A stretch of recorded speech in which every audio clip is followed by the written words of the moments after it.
कोल्हापूर जिल्ह्यात दोन आमदार असलेला जनसुराज्य शक्ती पक्ष महापालिका निवडणुकीच्या शेवटच्या टप्प्यात अचानक रिंगणात उतरला। महायुतीकडून अपेक्षित सहकार्य न मिळाल्यानंतर आरपीआय आणि कवाडे गटाला सोबत घेत तब्बल 30 प्रभागात उमेदवार उभे केले। मात्र ही लढाई सत्तेसाठी नव्हे तर निवडणुकीचा खेळ बिघडवण्यासाठी होती, हे निकालातून स्पष्ट झाले। प्रभाग क्रमांक 10 मध्ये अक्षय जरग यांच्या विजयाने जनसुराज्य शक्तीने खातं उघडलं, पण हाच एकमेव दिलासा पक्षाला मिळाला। कारण उर्वरित प्रभागात स्वतःचा उमेदवार निवडून आणण्यापेक्षा कोणाला पाडायचं आणि कोणाला बसवायचं हाच अजेंडा अधिक प्रभावीपणे राबवण्यात आलाय। प्रभाग 8 मध्ये काँग्रेसचे प्रशांत खेडकर अवघ्या 363 मतांनी विजयी झाले। येथे जनसुराज्य शक्तीचे रमेश खाडे यांनी 5506 मते घेतली, ज्यामुळे भाजपचा पराभव झाला।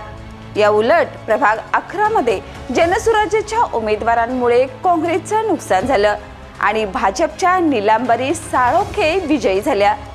दोन्ही ठिकाणी एकच चित्र स्पष्ट झाले, जनसुराज्य शक्ती निर्णायक ठरली, पण स्वतःसाठी नाही तर इतरांसाठी। हीच भूमिका प्रभाग 8, 13, 14, 17 आणि 19 मध्ये दिसून आली।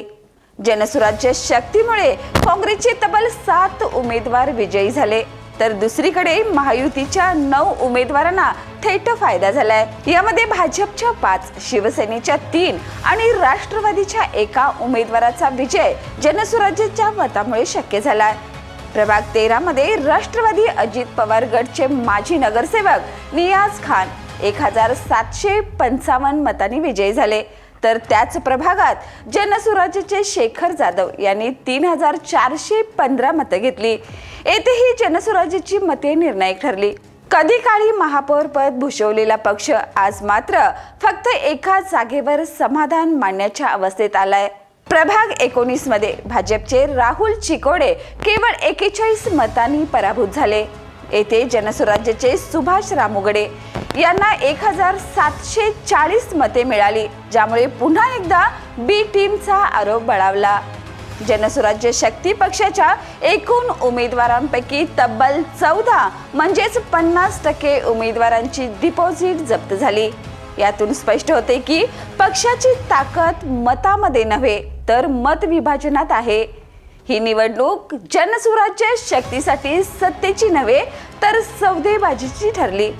जनतेच्या मनात आता एकच प्रश्न आहे, हा पक्ष पर्याय आहे की केवळ राजकीय गणित बिघडवण्यासाठी वापरला जाणारा बी प्लॅन?